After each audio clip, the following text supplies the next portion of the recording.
पश्चिम बंगाल विधानसभा चुनाव में कई जगह पर सत्ताधारी दल की तरफ से खेला खेलने की पूरी कोशिश की गई है।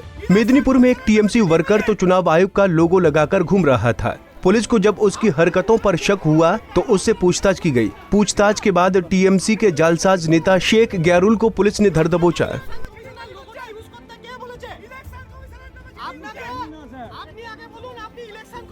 वहीं चांदीपुर विधानसभा के मोहम्मदपुर के बूथ नंबर 27 में टीएमसी के कुख्यात गुंडे नाटू प्रधान के भाई पिंटू प्रधान ने बीजेपी वर्कर गौर प्रधान पर हमला कर दिया।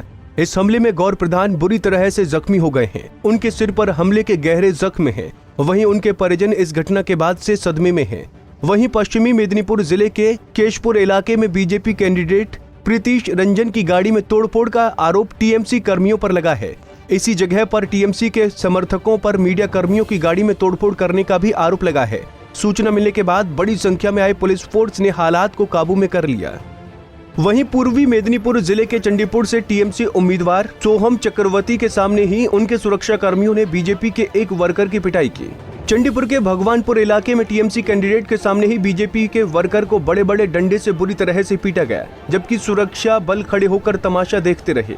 वहीं इस इलाके से रंजन महाती नाम का बीजेपी का कार्यकर्ता अभी भी लापता है। लापता बीजेपी के कार्यकर्ता के भाई ने बताया कि उन्हें किसी अप्रिय घटना का डर सता रहा है। उन्होंने पुलिस पर तृणमूल के गुंडों के पक्ष में काम करने का आरोप लगाया है। চন্দন মাইতি হ্যাঁ কি হয়েছে এখানে এই ভোট সুষ্ঠুভাবে চলছিল। আমার ছোট ভাই এখানকার এই পোলিং এজেন্ট ছিল। নাম কি? Ranjan Maiti. BJP polling agent. তারপরে শোভন প্রার্থী আমাদের তৃণমূলের প্রার্থী একটু আগে এসেছিল। এখানে এসে পরিদর্শন করে যা তাদের এখানে কোনো পোলিং এজেন্ট দিতে পারেনি। পরে শোভন অন্য বাইর থেকে অন্য দূর থেকে নিয়ে এসে এখানে পোলিং এজেন্ট করে বলে ঠিক করে নিয়ে চলে আসে। সেই সঙ্গে কিছু দুষ্কৃতী সহ তার দেহরক্ষী রাজীব হাজরা দেহরক্ষী তাদেরকে নিয়ে এখানে আসে। এসে অকথ্যভাবে বাঁধের উপর দাঁড় করিয়ে আমার ছোট ভাইকে মারধর ও পিটাপিটি করে এবং পুলিশ থানার পুলিশ শোভমের হয়ে আমার ছোট ভাইকে অকথ্য পিটাপিটি করেছে, হাড়গুড় ভেঙে দিয়েছে। এবারে এখন তাকে খুঁজে পাওয়া যাচ্ছে, কোথায় নিয়ে গেছে বলতে পারি না। এরকম অবস্থার মধ্যে চলছে। শোভন চক্রবর্তী যে সোহম তৃণমূল প্রার্থী ওর দুষ্কৃতী কে নিয়ে আসছে এখানে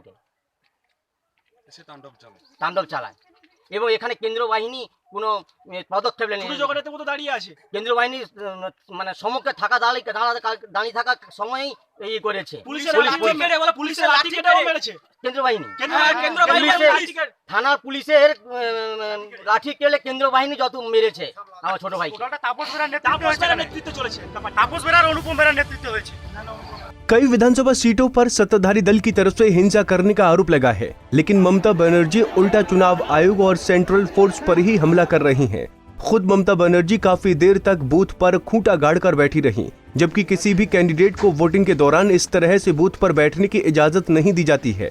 हालांकि इन सब नियमों से बेखबर ममता बनर्जी की पार्टी तृणमूल कांग्रेस ने चुनाव आयोग से सीआरपीएफ जवानों के खिलाफ शिकायत दर्ज कराई है। ममता बनर्जी ने बीजेपी पर ही तृणमूल वर्करों और लोगों की मार पिटाई करने का आरोप जड़ दिया है। BJP candidates and under their instruction BJP is getting so many provocation and they are beating the people, they are murdering the people and they are looting the vote. I think this will create another bad history. You know, in our democracy is the festival of the people. Democracy is the festival of the people.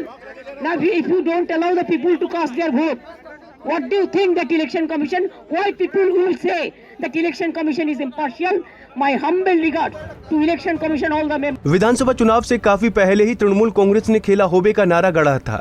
अब 2 मई को आने वाले नतीजे ही बताएंगे कि TMC और BJP में से कौन सा सियासी खेल का सफल खिलाड़ी बनकर बंगाल पर राज करेगा।